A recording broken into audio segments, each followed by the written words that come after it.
Yesterday marked the end of an exhibition in Bournemouth that was designed to shock. It was the work of Jake and Dinus Chapman, who make a living by producing art that people find revolting, and at that they are highly proficient. Their latest effort showcased a collection of stylised suicide vests, actually bronze, but one's painted black and swathed in wires and fake explosives, quite convincing. Last week, a Tory MP took the bait. Tobias Ellwood lost his brother in the Bali bombing, and he found, as many did, the idea of turning these instruments of murder into objects of art repugnant. He described the exhibition in Bournemouth as tasteless and insensitive. The Chapman brothers, who've previously been nominated for the Turner Prize, have form on this. They specialise in outrage and are shrewd operators when it comes to knowing how to provoke horror and a helpful headline. Their work, for instance, was removed by a gallery in Italy after a children's rights group complained that their use of graphically modified mannequins was tantamount to child pornography. Closer to home, an exhibition of their work in Lancashire inspired more indignation than admiration after they reimagined a crazy golf course to include one hole which featured a model of Hitler saluting a winning putt. And in Russia, their depiction of the crucifixion with the form of Jesus replaced by Ronald McDonald prompted demonstrations by members of the Russian Orthodox Church.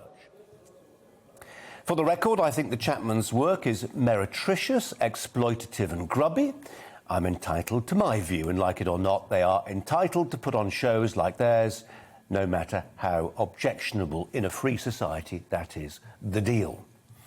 But I do hope they avoid any grand claims about being bravely transgressive. It's one thing to irritate a Conservative MP, even one whose brother was blown up by jihadists, another to offer an artistic exploration of what prompted someone to put on a suicide vest in the first place. Because although suicide bombers were first widely used by Tamils in their fight for independence in Sri Lanka, in recent years they've become associated with one particular ideological position.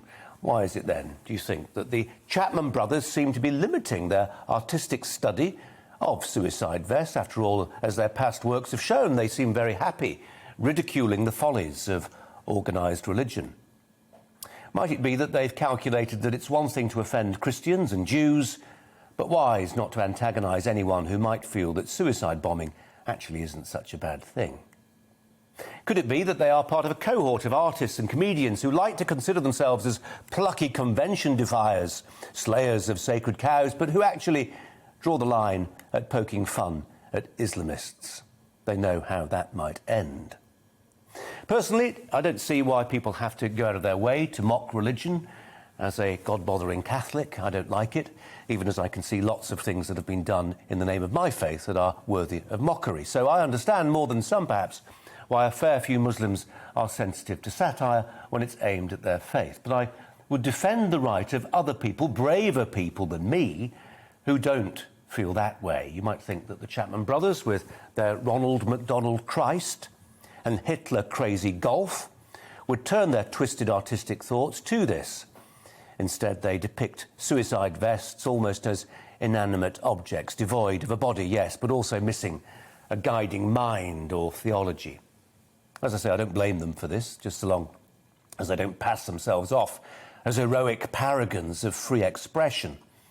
The gallery in Bournemouth defended the suicide vest, by the way. A statement read, "Obviously, we think it's really sad that he lost his brother," that's Tobias Ellwood, "and terrorism is wrong and terrible, but artists will make work about the world around them, and it's important that they do." Which is true, of course. Art that reflects life is important, although, sadly, it's not a global right.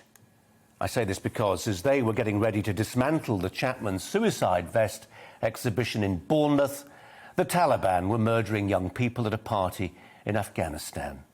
What heinous crime against piety had they committed? What act of free expression cost them their lives? They were playing music at a wedding. That's the Brazier angle.